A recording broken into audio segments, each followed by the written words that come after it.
Hello students. In last lecture we study what is motion economy.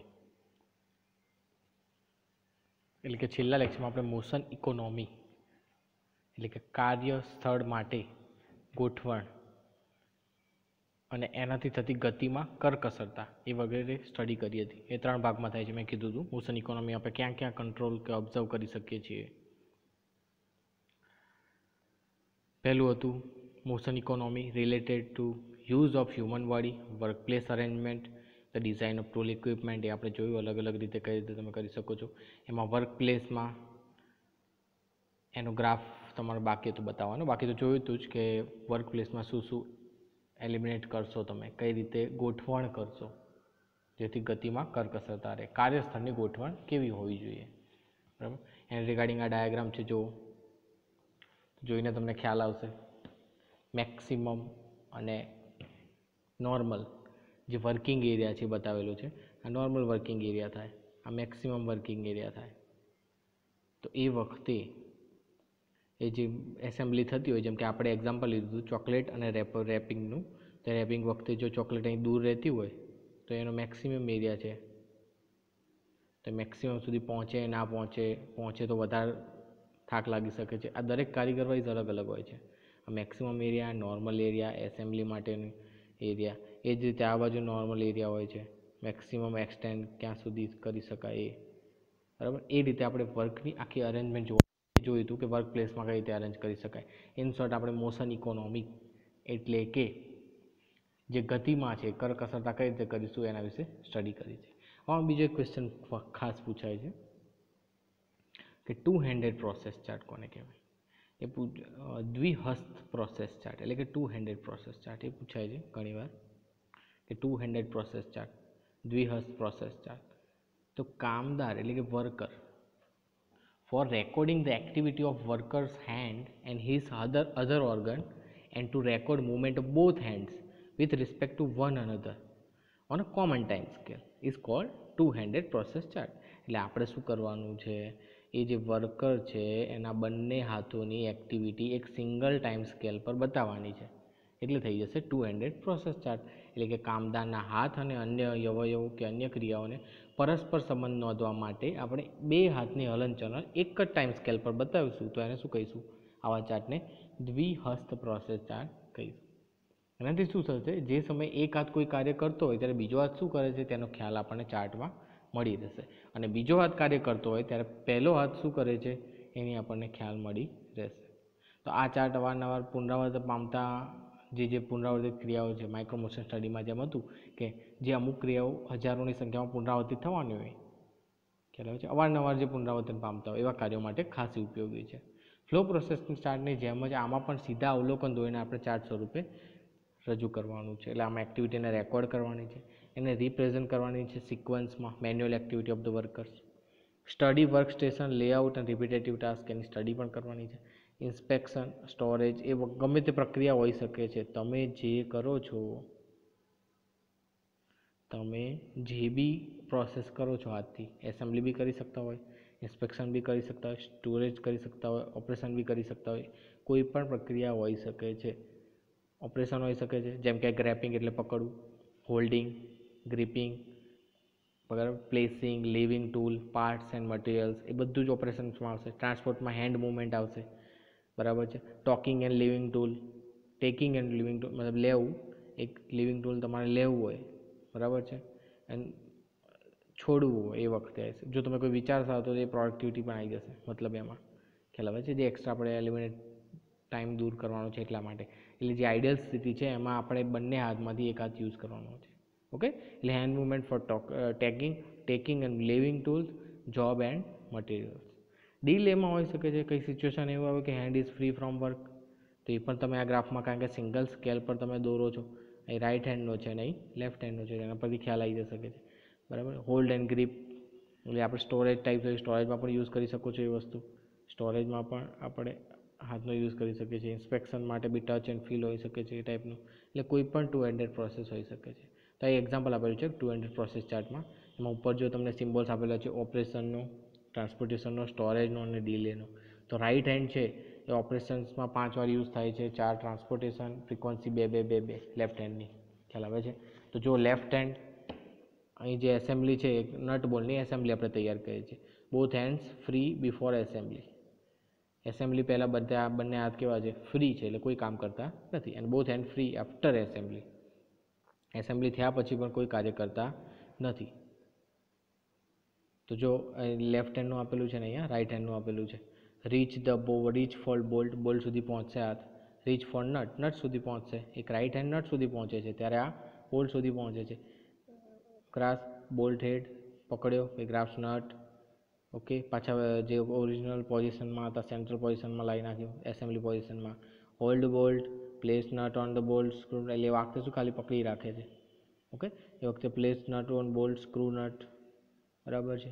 ફરીથી hold bolt, grasp એસેમ્બલીને પકડી રાખે છે. Transfer assembly to right hand, અને right hand આપશે. પછી કેરી ટુ બોક્સ સુધી પહોંચાડશે. રિલીઝ એસેમ્બલી મતલબ બોક્સને ત્યાં લઈને છોડી દેશે. એ વખતે આપણા આ ડીલે થાય છે. આ રાઈટ હેન્ડ કંઈ કામ નથી કરતો એ વખતે. એટલે આ રીતે આ લેફ્ટ હેન્ડ કંઈ કામ નથી કરતો. તો એ વખતે તમે બંને હાથની પ્રોસેસ કયા ટાઈમે શું છે એ તમે રજૂ કરીને દર્શાવી દો, એટલે એને કહેવાય ટુ હેન્ડેડ પ્રોસેસ. શું કહેવાય? ટુ હેન્ડેડ પ્રોસેસ ચાર્ટ, એટલે કે દ્વિહસ્ત પ્રોસેસ ચાર્ટ. તમે ઉદાહરણ કોઈ પણ લઈ શકો છો. મેં નટ અને બોલ્ટનું જ લીધું છે. તમે ઇલેક્ટ્રિક ટેસ્ટર એસેમ્બલી પણ લઈ શકો છો, જે તમારી બુકમાં આપેલી હોય છે. એટલે કોઈ પણ તમે લઈ શકો છો. એક્ઝામ્પલ મેં સિમ્પલ નટ એન્ડ બોલ્ટનું લીધેલું છે, તમને વધારે ખ્યાલ આવે. ઓકે, ટુ હેન્ડેડ પ્રોસેસ ચાર્ટમાં આવી રીતે તમે કંઈ પણ લઈ શકો. એક્ઝામ્પલ થયું નટ અને બોલ્ટ ફિટ કરીએ છીએ આપણે, તો એનો ટુ હેન્ડેડ પ્રોસેસ ચાર્ટ છે, કઈ રીતનો રહેશે એનો. હવે જોવાનું છે વર્ક મેઝરમેન્ટ. તમે મેથડ સ્ટડી જોઈ, વર્ક સ્ટડી જોઈ, એના જે અલગ અલગ સ્ટેપ્સ હતા એ જોયા. એમાંનું એક છે વર્ક મેઝરમેન્ટ, એ જોવાનું છે. Work measurement time study.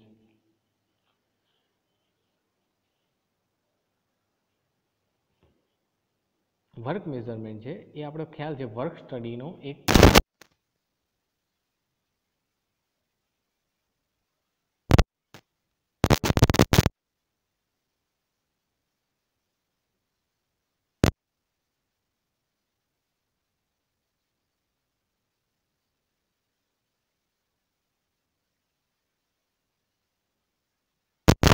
વ્યાખ્યા એકવાર તો જોઈ હતી, તો ફરીથી એકવાર ધ્યાનમાં લઈ લઈએ કે work measurement is the application of technique design to establish the time for a qualified worker to carry out the job at defined level of performance.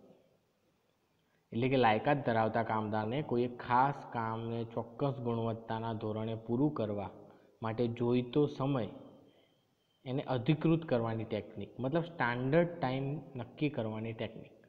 કોઈ પણ કાર્ય હોય તો એટલા ટાઈમમાં પૂરું થવું જોઈએ. ખ્યાલ આવે છે? જેમ તેમ ચાલે નહીં, પણ એક સ્ટાન્ડર્ડ ટાઈમ આપણે એનો નક્કી કરી શકીએ. એટલે કોઈ પણ કાર્ય પૂરું કરવા માટે કેટલો સમય લાગશે એ એનું સ્ટાન્ડર્ડ ટાઈમ થયો. અને આપણે કહીશું કાર્યમાપન. એ જે પદ્ધતિ છે એને શું કહીશું? કાર્યમાપન. હવે સ્ટાન્ડર્ડ ટાઈમ કેમ નક્કી કરીએ છીએ? તો કે આપણે જે કારીગર છે કામ કરે છે, નો ડાઉટ, પણ એનું કામ વહેલા પૂરું કરે છે કે પછી કરે છે? ટાઈમ વધારે લે છે, ઓછો લે છે? એ તમે કેવી રીતે નક્કી કરશો? તો કે સ્ટાન્ડર્ડ ટાઈમના આધારે. એટલે એટલી ખાસ જરૂરી છે કે વોટ ઇઝ વર્ક મેઝરમેન્ટ, કે કાર્યનું માપન, અને આપણે શું નક્કી કરવાનું છે? Standard time. એટલે work measurement is the application of technique design to establish time for a qualified worker to carry out the job at defined level of performance. એટલે ક્વોલિફાઈડ વર્કરને એક કામ પૂરું કરવા માટે કેટલો સમય લાગે છે તેનું માપન જે દર્શાવે છે એ વર્ક મેઝરમેન્ટમાં. Okay, the application of technique design to establish the time for a qualified worker to carry out a specific job at a defined level of performance. Work measurement refers to the estimation of standard time of an activity. મેં પહેલાં જ કીધું standard time નક્કી કરવાનું છે. That is the time allow for completing one piece of job by using the prescribe method. એટલે standard time નક્કી કરવાનો છે આપેલ મેથડ માટે. દરેક મેથડ અલગ અલગ મેથડ બદલશો તો સ્ટાન્ડર્ડ ટાઈમ પણ બદલાશે. એટલે standard time can be defined as the time taken by the average experience worker for the job with provisions for delay beyond the worker control. એટલે એક નોર્મલ જે એક્સપિરિયન્સવાળો કારીગર છે એને એ કામ કરતા કેટલો ટાઈમ લાગે છે, for delay beyond the workers control, એના કંટ્રોલમાં ના હોય એ ટાઈપ. મતલબ સમજી લો એક વસ્તુ કે કારીગર એવું નથી કે જે સ્પીડમાં કામ કરે એ તમારે સ્ટાન્ડર્ડ ટાઈમ લેવાનો છે, ના, જે નોર્મલ કારીગર દ્વારા એવરેજ કેટલો ટાઈમ થવો જોઈએ, બરાબર છે, એના કરતાં ઓછો થાય તો એ કારીગરને તમે બોનસ આપીને તમે આગળ એને બોનસ આપી શકો છો, ઇન્સેન્ટિવ આપી શકો છો, એ ગમે તે રીતે તમે એને પ્રોત્સાહિત કરી શકો છો, પણ સાથે સાથે જોવાનું છે કે નોર્મલ ટાઈમ બરાબર છે કે નહીં. એટલે એક એવરેજ એક્સપિરિયન્સ વર્કર દ્વારા જે ટાઈમ લાગે છે એને તમારે સ્ટાન્ડર્ડ ટાઈમ તરીકે ગણી શકાય. ઓબ્જેક્ટિવ શું છે વર્ક મેઝરમેન્ટના? તો કમ્પેરિંગ ઓલ્ટરનેટિવ મેથડ્સ, જે જુદી જુદી 2-3 મેથડ હોય તો એને તમે સ્ટાન્ડર્ડ ટાઈમ નક્કી કરીને એ બંને મેથડને શું કરી શકો છો? કમ્પેર કરી શકો છો. શું કરી શકો છો? કમ્પેર કરી શકો છો. ઘણા બધા લખી શકાય છે, પણ અહીંયા જે શોર્ટ ફોર્મમાં લખેલા અસેસનિંગ ધ કરેક્ટ ઇનિશિયલ મિનિંગ. હવે આનો મતલબ સમજો. એક્ઝેક્ટ તમારે કેટલો સ્ટાફ જોશે, મેન પાવર આ તે કેવી રીતે નક્કી કરશો? તો એ પ્રોસેસના આધારે છે.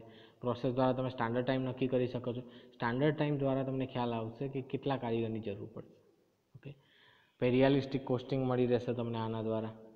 ડિલિવરી ડેટ ઓફ ગુડ્સ, એ પણ તમને ખ્યાલ આવી રહેશે. હવે તમને ખબર છે કામ આટલે પૂરું થશે, તો પેલો કે તમને કોઈ પ્રોડક્ટ લેવા આવ્યો છે મોટી પાર્ટી, તો કેટલો ટાઈમ લાગશે, તો કઈ રીતે નક્કી કરશો? તમે કાર્યના માપનથી. બાકી ડિલિવરી ડેટ ઓફ ગુડ્સ ખ્યાલ આવશે નહીં. ડિલિવરી ડેટ ઓફ ગુડ્સ તમારે ધ્યાન રાખવું હોય તો એનું કાર્યનું માપન કરવું પડે. કોસ્ટ રિડક્શન થઈ શકે, કોસ્ટ કંટ્રોલ થઈ શકે. એ કઈ રીતે? તો કાર્યનું માપન કરો તમે, પછી તમે માપન કરશો એટલે તમને ખ્યાલ છે કે આટલા ટાઈમમાં આ કામ પૂરું થવું જોઈએ. એટલે કોઈ કામ પૂરું ના કરતો હોય તો એની ખામી શોધી શકો છો, ખ્યાલ આવે છે, અથવા એને દૂર કરી શકો છો. એ તમારો પ્રોબ્લેમ છે, તમે કઈ રીતે કોસ્ટ રિડક્શન અને કોસ્ટ કંટ્રોલ કરો છો, પણ એ ડાયરેક્ટલી ડિપેન્ડન્ટ છે કાર્ય માપન. ટ્રેનિંગ ન્યૂ એમ્પ્લોય હોય કોઈ તો એને ટ્રેનિંગ આપી શકો છો તમે. જ્યાં તો ઓછું લાગે છે કે એવરેજ કારીગર કરતાં આ ઓછું કામ કરે છે તો એને પ્રોપર ટ્રેનિંગ આપો. Find ineffective time in a process. હવે કોઈ પણ પ્રોસેસ હોય એમાં જે ઇફેક્ટિવ ટાઈમ ના હોય, ઇનઇફેક્ટિવ ટાઈમ છે. કેવો છે?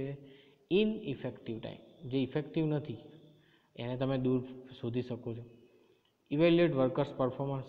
ઓફકોર્સ વર્કરના પરફોર્મન્સનું ઇવેલ્યુએશન પણ કરી શકશો કે વર્કર બરાબર ટાઈમ પીરિયડમાં એવરેજ વર્કરની સાથે કામ કરી શકે છે કે નહીં, એને વધારે ટાઈમ લાગે છે, ઓછો ટાઈમ લાગે છે, એ એવરેજ વર્કરનું તમે ઇવેલ્યુએશન કરી શકો છો. ફેસિલિટેટ ઓપરેશન શેડ્યુલિંગ, જે ઓપરેશન જે વારાફરતી થવાના છે એનું શેડ્યુલિંગ કરી શકો છો. હવે એ આઇડલ ટાઈમ તમે ઘટાડી શકો છો. ઇનશોર્ટ કાર્યનું માપન કરશો તમે એટલે ખ્યાલ આવશે કે આ કાર્યમાં આટલો ટાઈમ લાગશે, તો આમાં ત્યાં સુધી આ મશીનનો યુઝ કરવો છે તો કઈ રીતે કરી શકશો તમે. એટલે એ તમારા પર ડિપેન્ડ છે કયા ટાઈપ્સના શેડ્યુલ ઓપરેશન્સ છે એ.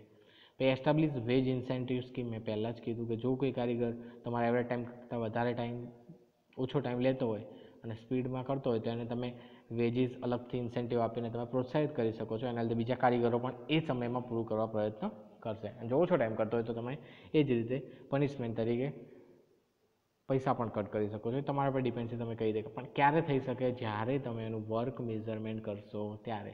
એક સ્ટાન્ડર્ડ ટાઈમ નક્કી કરશો પછી તમે કમ્પેરિઝન કરી શકશો કે આના કરતાં ઓછું થયું, આના કરતાં વધારે થયું.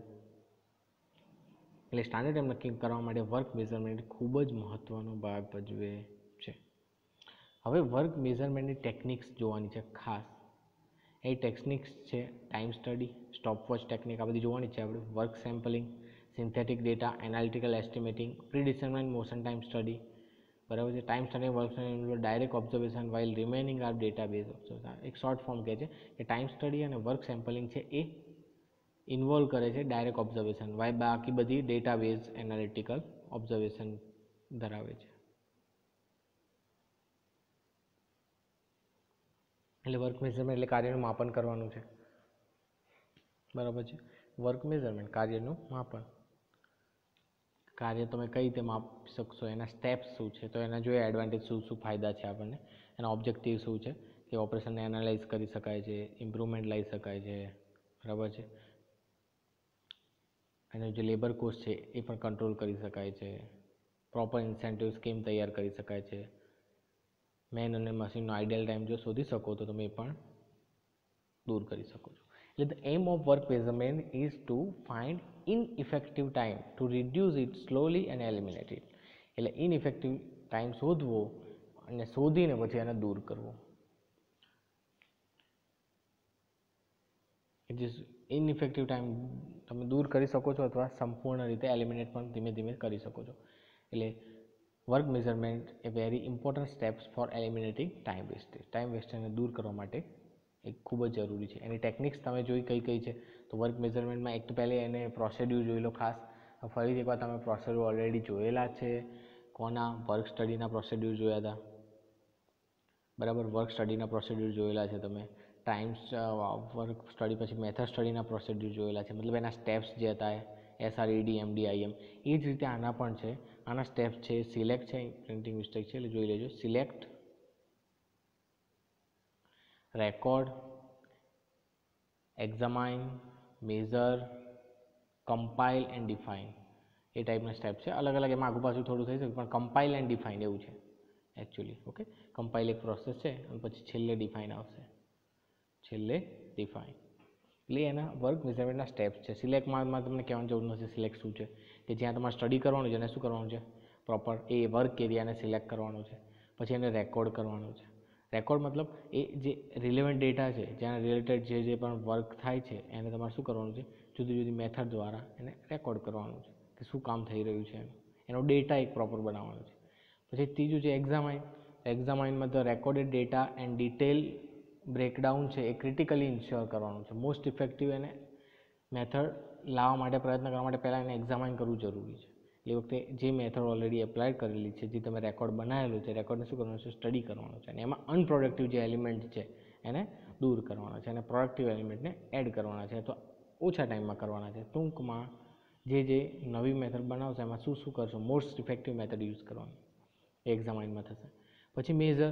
તો મેઝરમાં શું કરવાનું છે, જે તમે ટાઈમ રિક્વાયર કમ્પ્લીટ કર્યો છે, મતલબ આટલા ટાઈમમાં તે જે તમે નવી method appropriate work measurement technique દ્વારા એને કેલ્ક્યુલેટ સ્ટાન્ડર્ડ ટાઈમ નક્કી કરવાનો છે. વર્ક સાયકલ દ્વારા બેઝિક ટાઈમ નક્કી કરવાનો. પછી કમ્પાઇલ. કમ્પાઇલ મતલબ બધું ઓપરેશન કે વર્ક સાયકલ છે એના માટે જે પણ સ્ટાન્ડર્ડ ટાઈમ છે એને સ્ટોપ વોચ દ્વારા, ટાઈમ સ્ટડી દ્વારા કમ્પાઇલ કરવાનું છે. શું કરવાનું છે, કમ્પાઇલ.